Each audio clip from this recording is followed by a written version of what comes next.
3, out of the fire and into the frying pan. And now I can't see the words. Do you want me to read it? Yeah. I read the haiku. There is a swear in it. There's a cuss.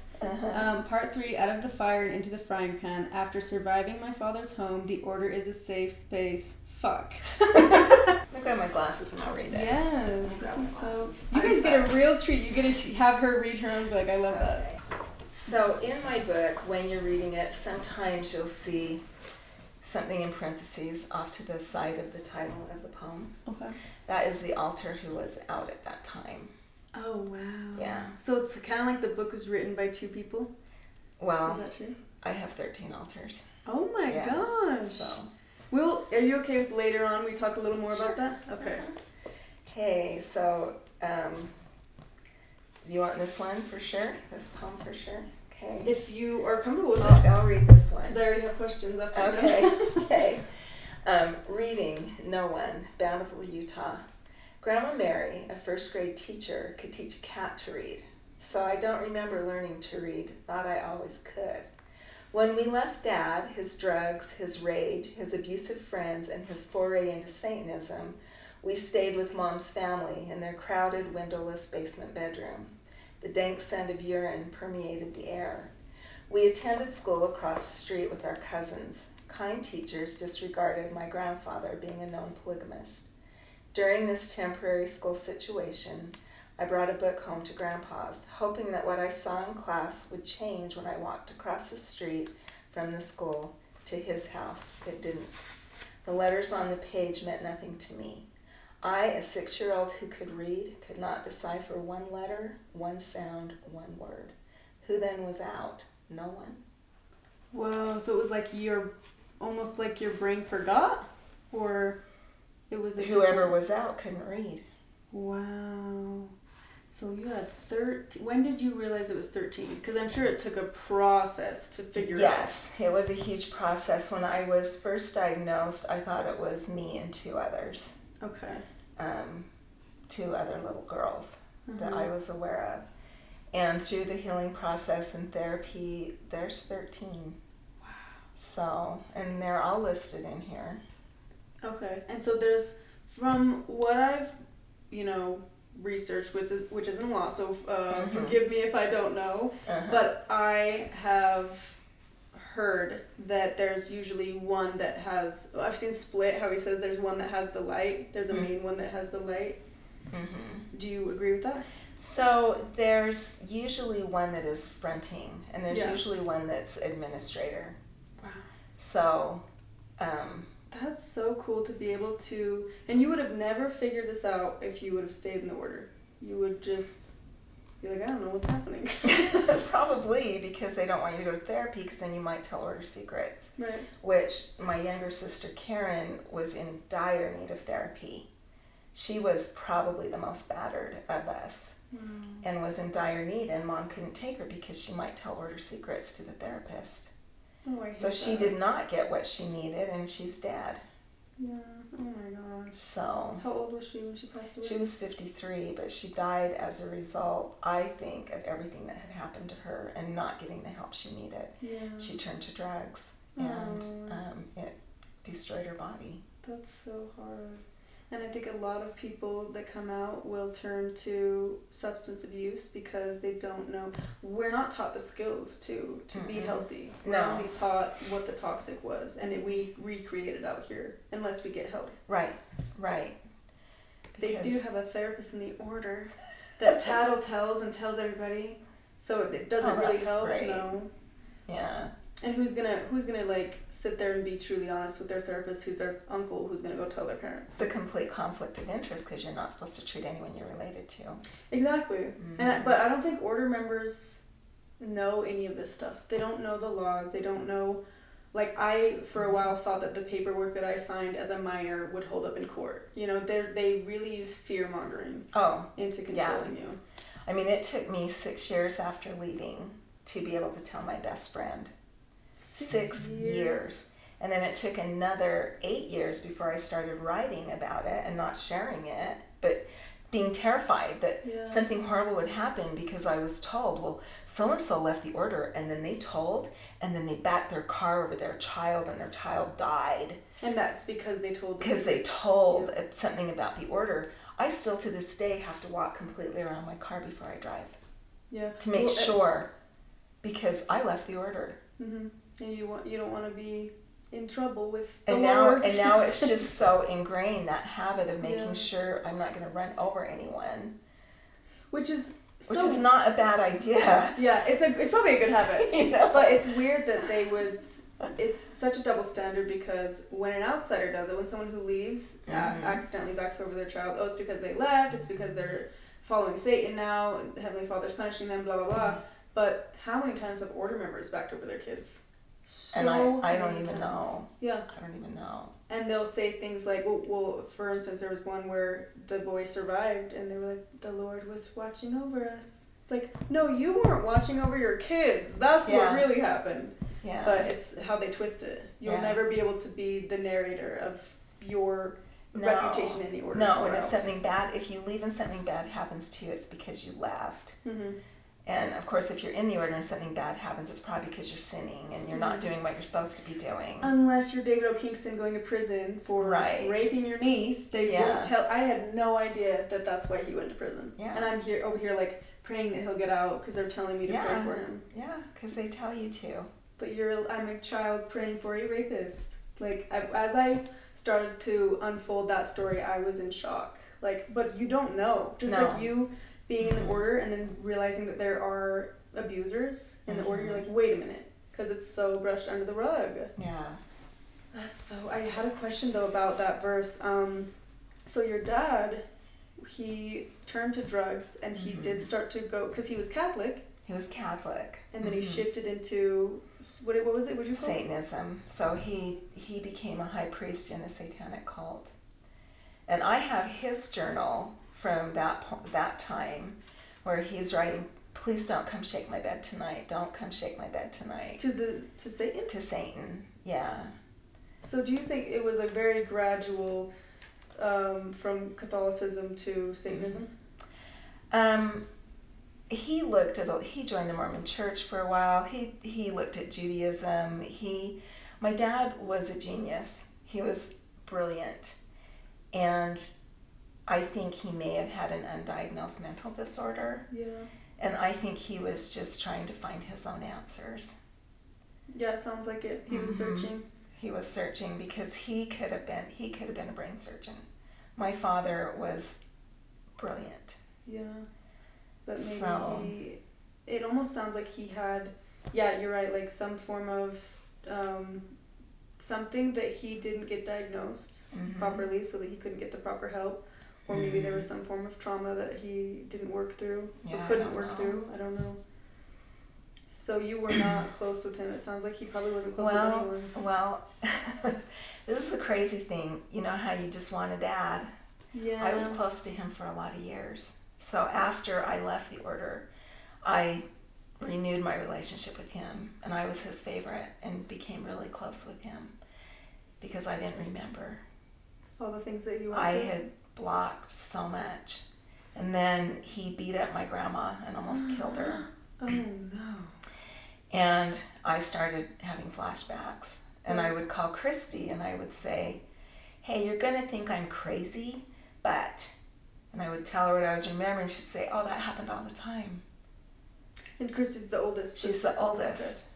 So she's like, what do you mean? Dad was always abusive. That's how things were. You're like, oh, I guess I just blocked that out. And so then I couldn't have a relationship with him anymore, because I'm like, I don't condone that, yeah. I'm like, this is horrible. He never ended up in jail for that kind of abuse? He did, the last time, when he beat my grandma up, his mom, he beat her up. She was 92 years old, and he beat her up and put her in the hospital. And he spent 62 days in jail. That's it? That's it. Pled no contest.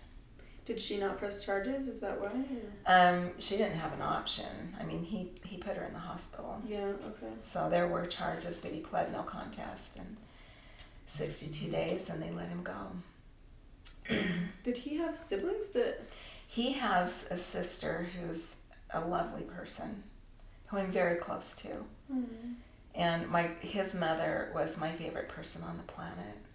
There was no reason for him to be. Well, of course. There's no reason to ever raise your hand against there's no reason. I don't know what was wrong with him, because his mother and father and his sister and the family he came from, they were good people. That's so... It probably makes you go a little bit crazy trying to figure it out, huh? It does, and I know we won't, so you just have to let it go. Yeah. But, so when I say that the order was a safe place for us... That's saying something. You were talking about before we turned the camera on that, because I was talking about weird feelings where when I found out my dad had cancer, like the weird emotions came up. When your dad passed away, you went through, would you call it loss? Would you call it mourning? You know, it was a combination of a great sense of relief, knowing I wouldn't ever have to accidentally run into him, knowing no one was going to call and I would feel guilty for not going to the hospital. Because when he was dying and my aunt called me, it was really hard for her, and I could not bring myself to go to support her, and she needed that support, and I couldn't do it. I'm like, I cannot go. Yeah. I never want to see him again. Yeah. And then that knowledge that that relationship will never be repaired, ever. And it wasn't a regret, because there was nothing nothing I could have done. They say honor your parents, but you're not honoring your parents when you allow them to continue to sin against you. The only way you can honor them is by setting some good boundaries. Yeah, that's so true. And that's okay to set good boundaries. But just, and it had, now I'm going to cry. It had been the year he died, we had had so much death in our family, and my son married a girl, and we had a horrific 2 deaths on the same day that were so horrific. And then one of my nephews died. All in the same year? In the same year, and then my dad. Wow. And I felt like I hadn't even grieved for my nephew, because I was still trying to process the death in my daughter-in-law's family, because I was very close to them, because they live across the street. My son married the girl across the street. Oh, that's so cute. And I felt like I was still trying to process that I hadn't processed Caleb's death, and then his death, and so much to do. It was just a lot. Yeah. It was just so much. What do you think helped you through processing? I don't know that I've processed it. Yeah, I'll be honest. I don't know that I have. Yeah. That's so much to go through. And I'm sure, like, your dad dying is, like, the icing on top, the cherry on top. But it's also not the way that, at least for me, and my dad's still alive, but it's that weird feeling that I guess I just didn't expect. It was such an unexpected, it's not that I'm like, oh, I'm so sad that I'm never going to see you again, because I never see you anyways. So it's not that kind of a loss, it's more of what you were saying, like that. I guess we will never reconcile, and now that door is closed forever. And the fact that when you are, and I don't know if you felt this way too, I just wanted a dad. Yeah. I wanted a good dad. I wanted a dad that would love me and that would tell me I can do good things, and that wouldn't just call me a Kingston whore. Your dad would say that? Yeah. Oh my gosh. And I just. And when I married my husband that I have now, his dad became that. He kind of healed those wounds. And we just lost him last summer, and he is so missed. And he would tell me, "You are the answer to our prayers." That's so sweet. Oh my gosh. You deserve to be able to have a connection like that. And they only had sons, and so he said, "We never had a daughter, but I consider you my daughter." And I'm like, "Oh, I love you so much." That's so sweet. I love that. I still have that with I had like at 17, I got an adopted family, but it was so hard to have a healthy relationship with the dad. I still feel like I'm trying to figure that out because I never had one with my dad. And so you don't know what it looks like. It's hard. And I felt that too. It took me a long time to trust him.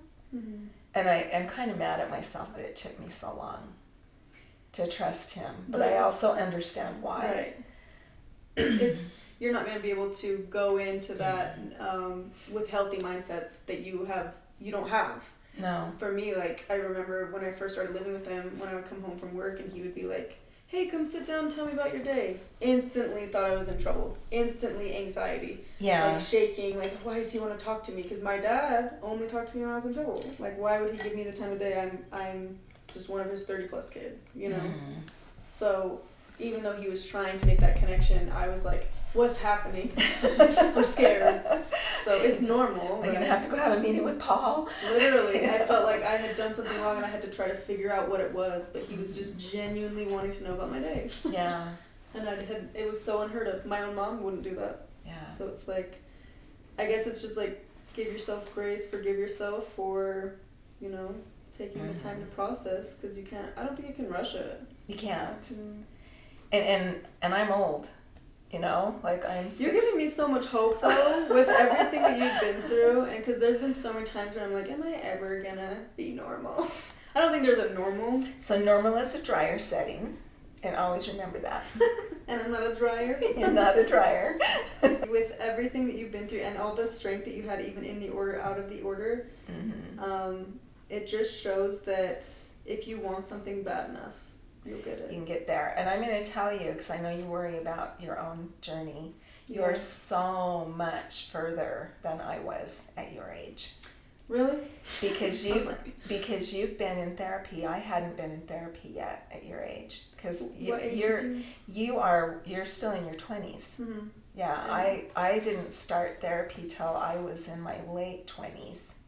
Yeah, I started. Is when I started therapy. And then, sometimes you don't have coverage, and sometimes you don't have the funds, and go on and off. Yeah, I go on and off. Started at 18, and I think I did the on and off for a while because, well, one, I really liked it, but I think being married and having someone who wasn't very supportive of it was hard to be supportive myself of it. And that was with my first husband, because we went together, and then he said, "You are the one with the problems. I'm not going anymore." And I'm like, "Oh, your background, you probably should go." But he didn't. But it was fine. And he's a good person in so many ways. We just were not good together. Yeah. We were not good together. And he's good with our children. But yeah, I wrote a poem about being black, if you want me to share that. Yes. Add the black blood. I've got to find it now. The black blood is such a big thing in these, even FLDS, when you leave. I heard someone said, when you leave, your genetics turn to black blood. Which is like, that's not even scientifically possible. Yeah. But let's hear it. Hey, when we were black, the altar out is glory. And glory is an altar that's a protector. She will kick your butt. So, back in 77, when Alex Haley's Roots was a mini-series, a dark whisper spread through the order, whispering my grandfather Cadman was black.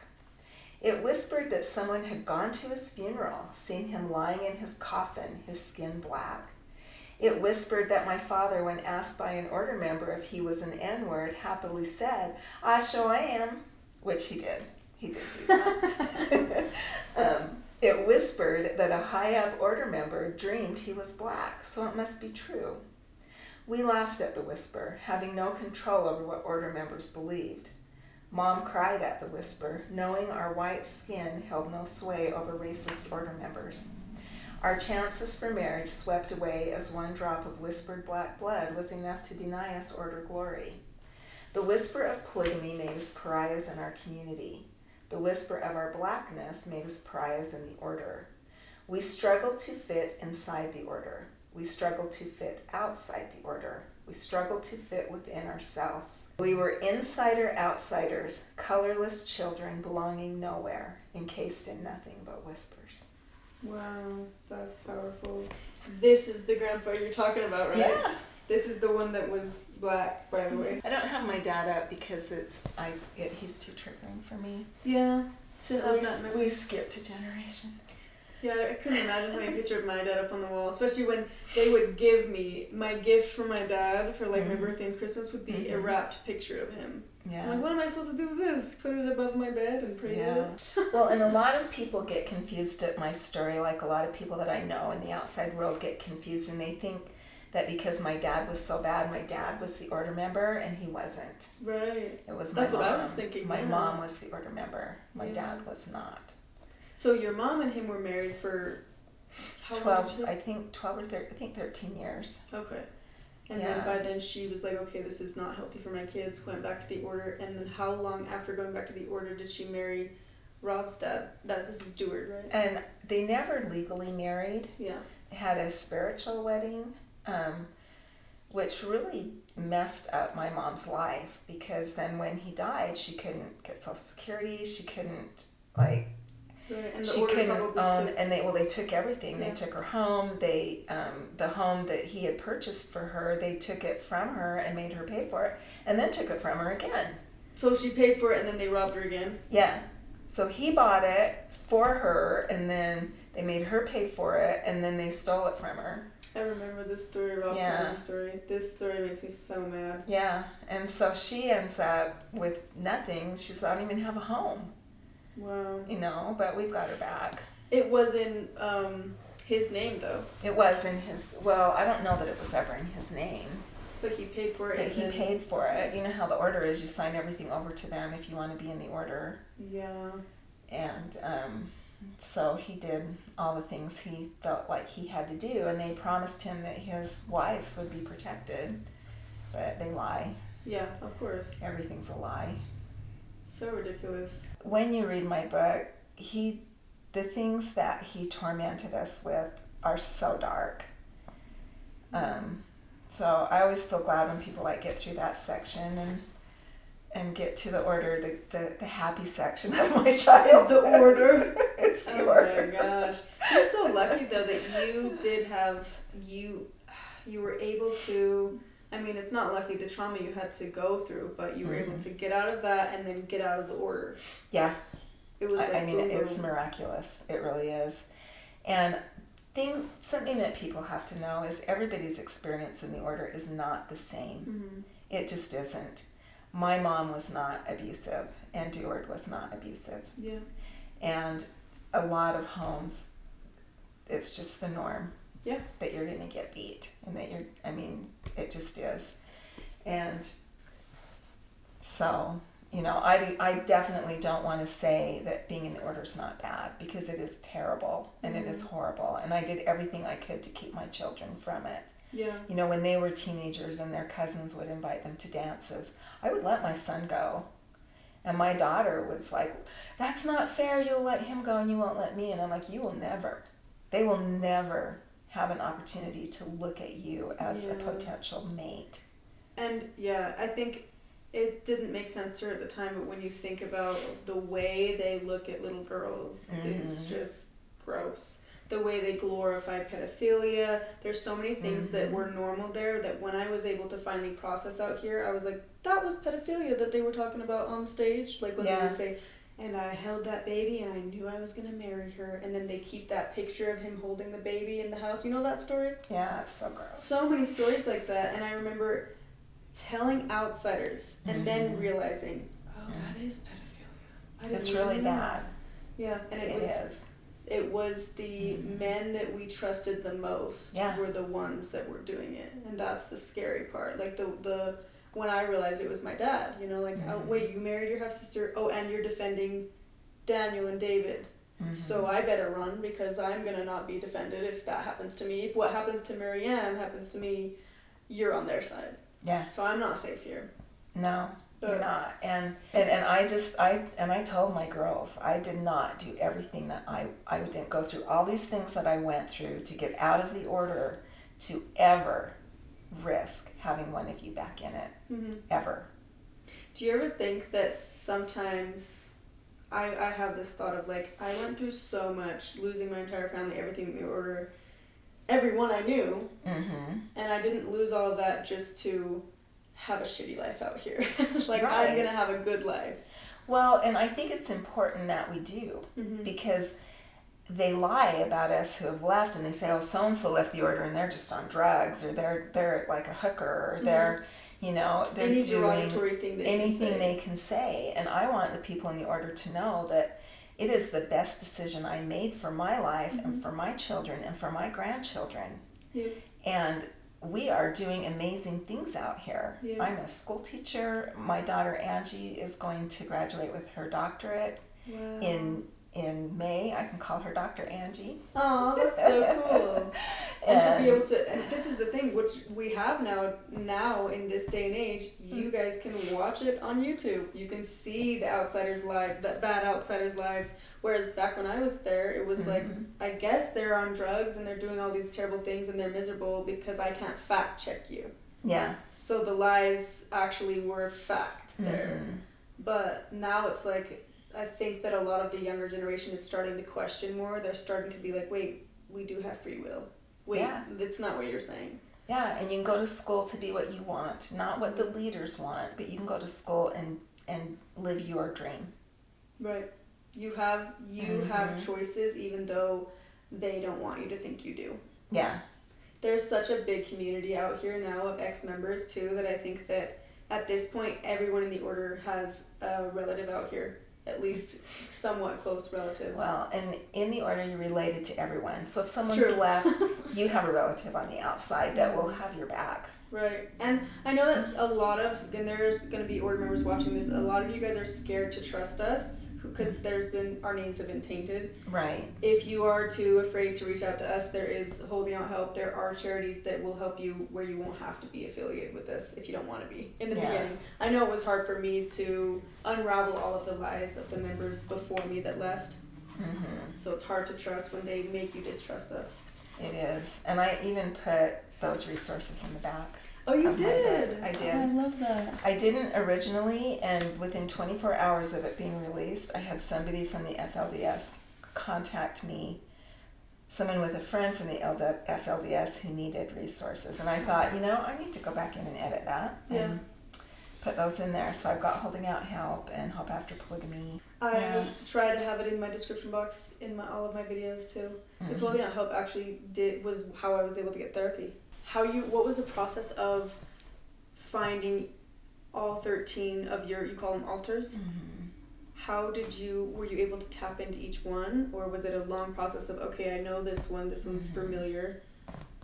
It was a long process of tapping into them. The first two I knew about, Kat and Laura, and they're little girls, and I knew about them. I knew about Kat, she was the first one I knew about, and Laura was very quickly after, because they kind of hang out together. So yeah. Wow. So I knew about them, and then the others just revealed themselves as it was a process. It was a real process. I'm Glory sure. was a real rough one To get to know. Yeah, she sorry. It's okay. Yeah, she was created, she's 14, and was created to handle all of the sexual abuse. Mm. Because when she was created, 14 seemed like that was old enough. Mm. Yeah. To take on those adult acts, I guess. Yeah. And when she revealed herself, she was not in a good frame of mind. Yeah. So she's okay now, though. That's good. Yeah. Well, yeah, to be the one that has to be the protector in any situation like that, you're going to go through a lot. And I do think that is, because I have at least one girl I know that has come out with DID. That's what she calls it, DID. Mm-hmm. And same thing. It was to be like, I'll be the protector of you. So that you can still, it's crazy how our minds can do that. Yeah. You can still stay innocent. Yeah. whereas this person will take on. Mm-hmm. And did you feel like you were able to kind of not even think about those memories because those memories were Glory's memories? They were, and I had no memory of them. Wow. So I had bits and pieces. I would have the beginning of the memory, and then it was gone, like completely just gone. So then you would have had to have tapped into the memories of hers to be able to remember all of that. To remember to have her come back, yeah. How did you do that? I don't remember everything. Okay. And I think that as you sort out trauma, you need to remind yourself that it was bad and it's okay not to remember everything. Because at first I thought I have to remember everything. I have to know for sure. That's where I'm at. I have to know all the things. I have to know. Mm-hmm. But you don't have to know.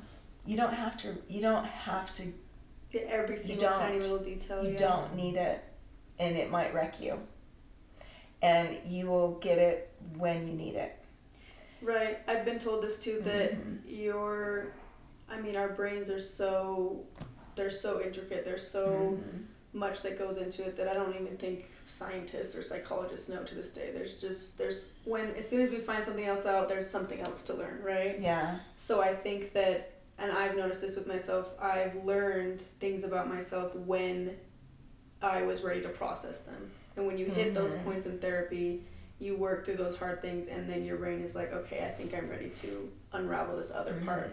And I think certain things, like I've thought about what brought all the flashbacks up.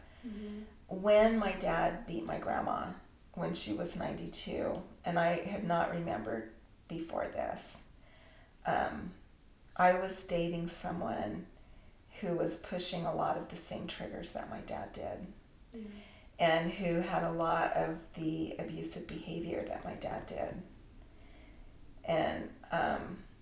And I think that's what triggered a lot of the flashbacks I started having at that point, was my relationship with him.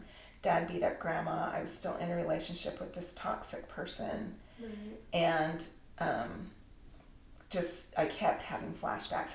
It was rough for a while. And I still didn't know I had DID at that point. Wow. So I was diagnosed in 2009. So it's only been 16 years. I'm sure that's been, once you get that diagnosis, because before you were saying it was CPTSD, right? So, and I'm sure you have that too, right? Oh, I think do. everyone from the has that. Well, and I have that from my dad's home. Right, yes. So there's a mixture of that and then the DID. But you tackle CPTSD in a different way than you would tackle DID, right? There is no cure for DID. Yeah, but like to live with it, right? Yeah. Wow. Do you think that you've been able to live peacefully? Now, at first it was terrifying because I thought, what if people find out? Will I lose my job? Will they fire me from being a school teacher? Especially at that time, I think there was a negative connotation, even in 2009. Well, and there still is, because Hollywood portrays it as you're crazy and you're at risk and you're going to be, you're going to switch and you're going to do crazy things. And, almost like you're a psychopath. Yeah, and that isn't how it is, but they have to show it that way because otherwise it's pretty boring. The majority of people never know when I switch. Sometimes I never know. Really? Sometimes the thing is if you have a DID system that is working properly, it will keep itself hidden from even the person that has it. Wow. I'm so glad that we're talking about this because I'm being educated, and then you guys get to be educated on it too. Because I think there's a reason why I feel like stupid to this stuff because it's because no one's putting out. There's not a lot of information on it. There's not, and so like when I would go to counseling for my PTSD, and you fill out those questionnaires. Do you hear voices? Well, I always have voices. Always. There's always voices in my head, and it's not just one. Sometimes we've got a whole bunch going on in there. And I thought that was normal. I thought that's just how it was. And then sometimes I would know things about people because the voices in my head would feed me the information, because instead of just me observing something, sometimes there's 2 or 3 or 4 people observing the same situation and feeding me information. And then people would say, oh, you're so intuitive, how do you know this stuff? And I'm like, I don't know, I just had an idea, and and then I asked Christy one time, I said, well, don't you have, voices that like tell you stuff? And she says, no, I do not have voices in my head that tell me stuff. You're like, oh. So when people talk about being lonely, I don't get lonely. Because you always have... There's always so much going on in my head. Wow.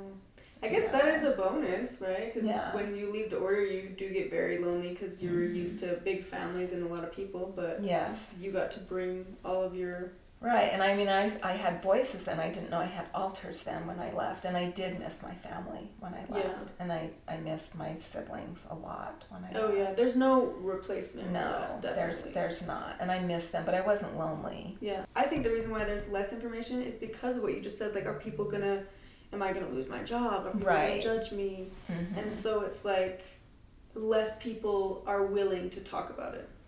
Well, and I think you're not willing to talk about it, but I didn't know.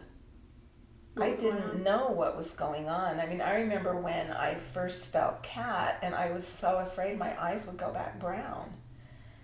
I was so afraid, and I would run and look in the mirror and be like, what color are my eyes? Are my eyes still green? Because Kat had brown eyes? Well, and I had brown eyes when I was a little girl. I had brown eyes until I was 13. So it's like a version of you. Yeah. And so I'm just like, I felt like I was possessed, or my soul had shattered, or, I could just feel this kid that was there. That's so confusing to have to go through. I mean, on top of all the trauma. It is. Well, and I feel like the reason that I think the reason that my altar started coming forward in 2009 is because I was in a really good, safe environment. That makes sense. Where they felt safe. They felt safe enough to come forward. And I had wondered for years, because I had a lot of the symptoms of it. Yeah. I had always kind of wondered, but I'm like, no, because I would know. You would know, right?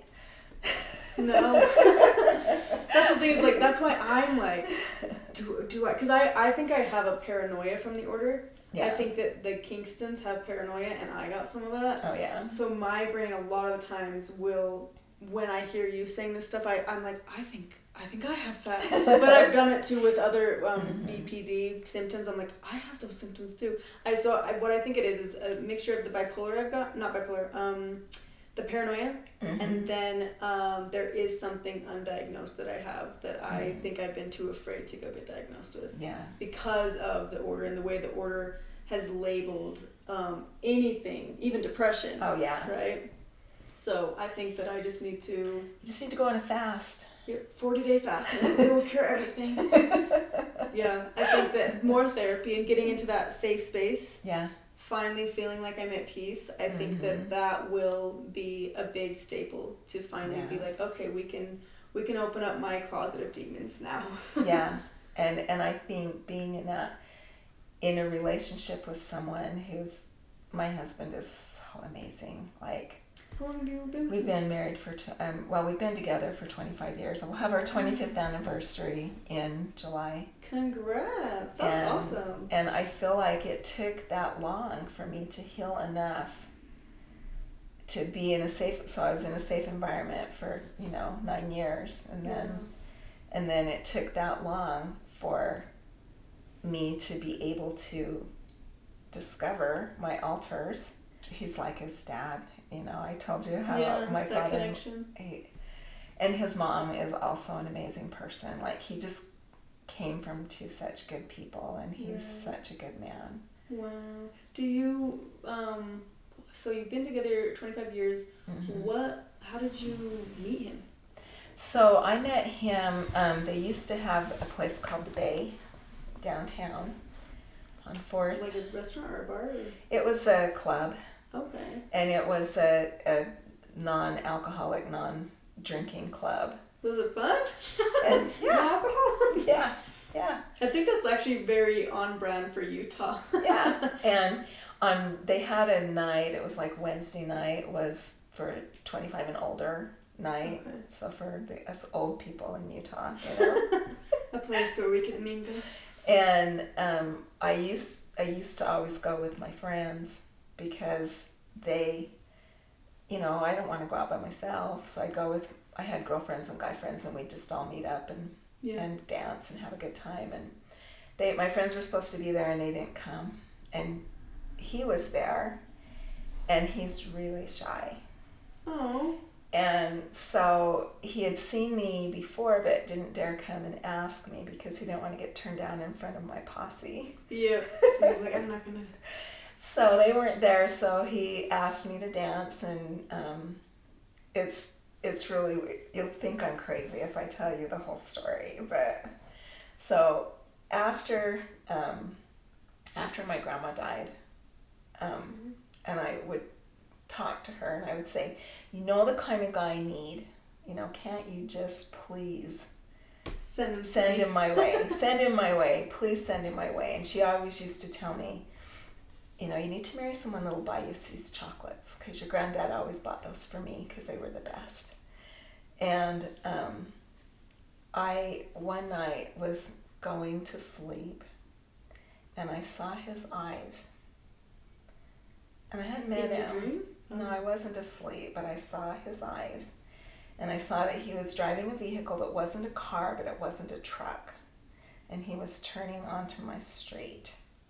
But I just saw this much. Whoa. Okay, so fast forward.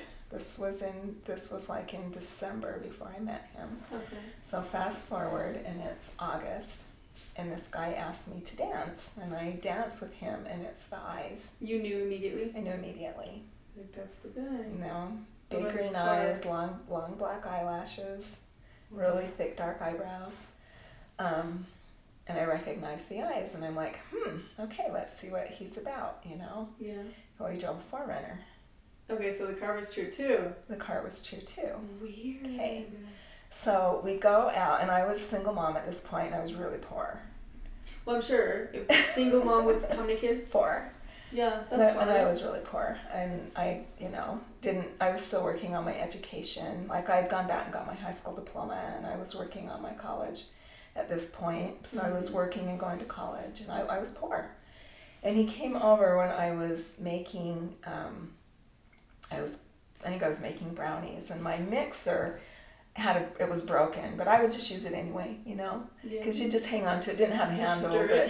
Well, no, I mean, it would run, but it didn't have a handle, Okay. Like, it was just a hand mixer, hey, you have a handle in it. Okay. And it's electric, and it goes, but the handle was broken, so I would just hold it by the body and let it go. Yeah, because it still worked, and so I was going to keep using it, because when you're brought up in the order, you don't waste anything. You don't waste anything, and I was poor, so I would spend my money on other things that were more important. Right.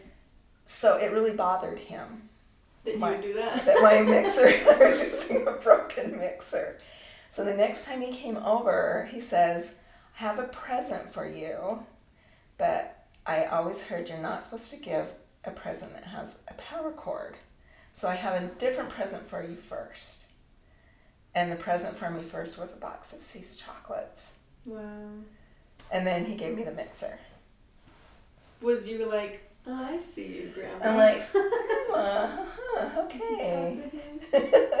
Okay, this leads me into my next question then. What do you believe in now? When I left the order, I didn't really believe in anything. I believed in God, and Mom had taught me to pray, and I did believe in God. I believed in a loving older brother, but I wasn't really sure what I thought of God, because I didn't really have a good dad relationship. Yeah. So a loving father in heaven, I'm like, I don't know about that, Yeah. And so when my 2 older kids were little, the missionaries came, and I would make them come at like 8:30 after my kids were in bed, because I wasn't going to have them like hurt my kids, or I was so paranoid. Because you didn't want them to sway? No, I just didn't know if they were good or bad people. Oh. I didn't want my kids. I was really careful with my kids. I didn't want them around bad people. Yep, that's good. And so the kids would be in bed, and so I took the discussions and ended up joining the Mormon church. Now, my ex-husband was Mormon, he didn't particularly live it, but he was Mormon. Okay. And he baptized me. Oh, wow. Yeah. And so I was Mormon for a lot of years, and probably still considered Mormon, but I haven't been to church since the pandemic. Is it because you don't want to? Is it because you don't resonate with it anymore? Or is it... Oh, yeah. Okay. Yeah, both of those things. I have an issue with the LGBTQ Part of it, yeah. part of it, because I have people that I love in that community. Mm-hmm. And I believe that God loves them. Yeah. And I believe in God, and I pray, and I believe in Jesus. And I believe that we go on because I've had experiences with ghosts, and I've had experiences with spirits. Yeah. And so I know that once we're gone, we're not just gone. That's where I'm at right now. And also, for anyone who doesn't know what we're talking about with LGBTQ thing in the LDS, I had an issue with that too when I would hear members saying, you can be gay, but you are not allowed to practice. And they kind of made, at least the people I talked to, they made it sound like gay was broken. Yeah. And I just couldn't, because I've pondered joining. Mm-hmm. I couldn't picture having children and teaching them that and telling them to repress who they are. Yeah. If that was who they truly were. And so that's what we're talking about with the LDS part of it. And it's also like you leave the order was like that, obviously way worse, but then just to raise your kid in something similar in that aspect, right? My brother one time, and everybody thought I would be so offended. I don't get easily offended. Part of it is I have 13 altars, and they have different religious beliefs. Wow. So everybody has different ideas and different beliefs, and so I can look at a lot of different things and be open to a lot of different things. I love that. Because we're all different. So they coexist very well? Yeah. Oh, yeah. Any of them atheists? I don't think so. All believe in a higher power. They all believe in something. Yeah. Even my husband said that the night that he met me, he almost chickened out and turned away. And he said, I felt someone physically push me. Toward you? And that would have been either my grandma or our son, because they both have that attitude that, like, get over yourself and get over there. That's crazy. And so I know there's something beyond just us, and I do have a lot of faith. But Rob was upset one time. I don't know. I hope he doesn't get mad at me if I tell this story, but he was upset with still having one sibling in the order. Yeah. He said, then there's you. You go join Hitler Light. He said that? Yes. And everybody's just like, oh, what's she going to do? And I was laughing so hard. I mean, I thought it was hilarious. Sometimes Rob says those, like, left field jokes, but they can be funny. Yeah. Because they're so left field. You're like, wait, did I hear that right? Yeah. And I'm like, nah, you're good. And at that point, I was still going every week.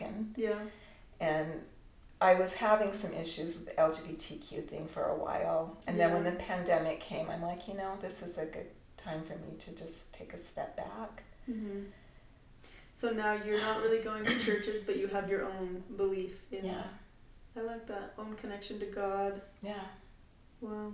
I think I'm still trying to get to a place where I feel like stable, because there's times where I'm like, maybe there's nothing, and that's scary.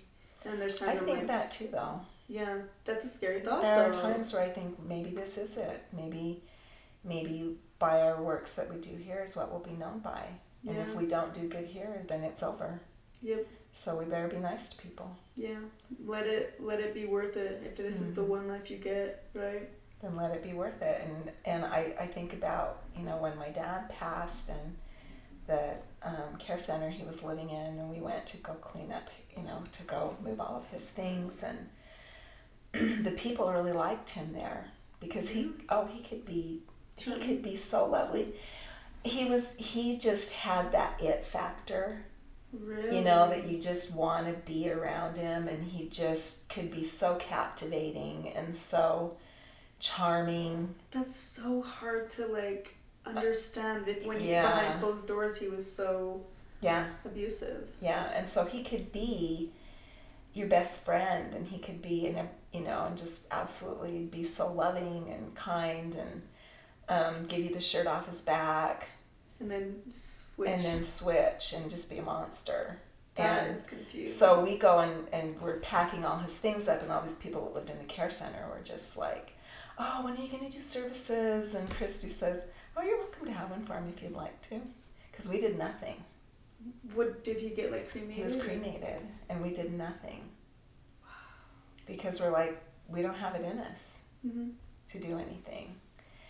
And that is an interesting thought, though, to be like, he was able to, at least he was able to keep a facade to strangers, because I guess they only really knew him on a surface level. Right. I mean, he could walk into a restaurant, people would think he was famous. He was so handsome. And just charisma. And he could go in there, and if it was sold out, they would seat him, find him a place to sit. He would take us to bars with him. When we were little girls. Wow. And it was fine. They would let him do whatever he wanted to do. He had that charisma. But it was like he was fighting demons at the same time. Yeah. That's crazy. Yeah, I guess, my dad was not in that same category of, like, the charisma part, but when I would start to come out about stories of him, people were like, no, your dad, no. And I'm like, you didn't live with him. So. Well, and the people that are our parents, only we know them as our parents. Yeah. No one else knows your dad as a dad except for his children. Yep. So we really only get to know them on that level.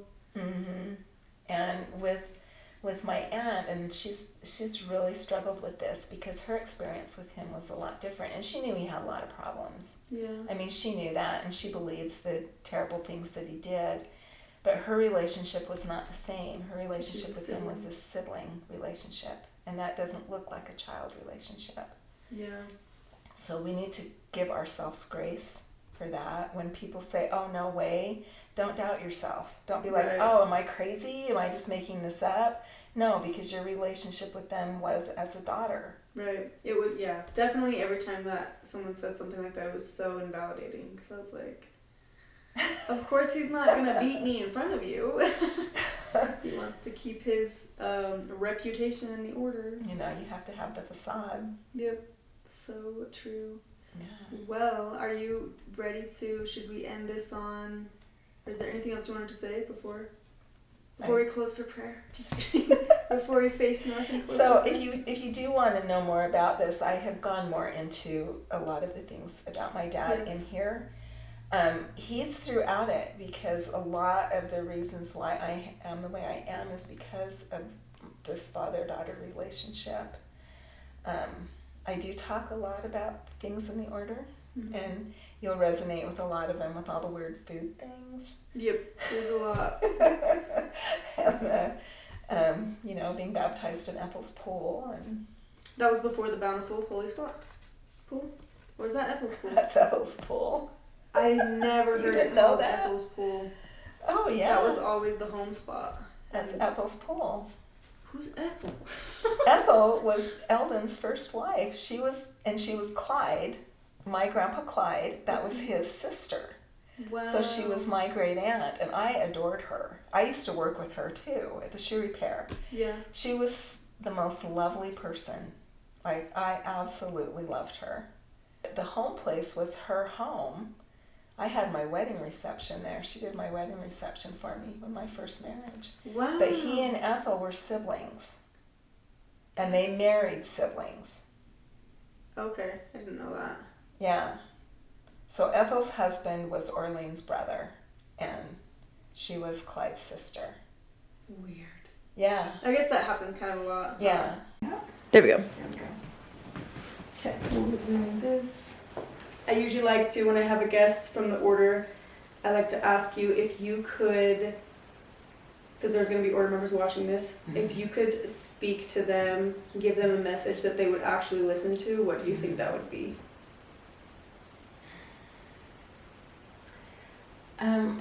Know that you have a light within you that doesn't depend on the one above you, but you have your own ability to get your own direction that doesn't have to come from the one above you. And that if you leave the order, there is a safety net out here, and there are good people out here that will help you, and you don't have to be stuck. And if things aren't making sense to you, they're not making sense to you because that higher power inside you is telling you this isn't right. Mm-hmm. The best thing I ever did for me and my children was to leave. Mm-hmm. We have such a good life. My kids are doing so well. And I have 14 grandkids, and I am just saying, I don't know what it's like in the order to be a grandparent, but outside of the order, grandkids treat you like a rock star. Aww. I love that. They are the best invention ever. Yeah. And you can have a really good life outside of the order. It is scary to leave. Yep. It is terrifying to leave. It is one of the hardest things you will ever do in your whole life, but it is one of the things that will bring you the most happiness. Oh, I agree so much for that. Definitely. Well, thank you so much. Thank and you. Again, anyone who wants to purchase her book, we have it in the description box down below. I highly recommend. Thank you so much for also reading to us and sharing so much of yourself to us. Thank you. If you guys have any questions that were maybe unanswered in this video, leave them in the comment box down below and we'll see if we can get your questions answered. Yes. But thank you so much for watching, and I'll see you in the next video. Thank Bye. you. Bye-bye.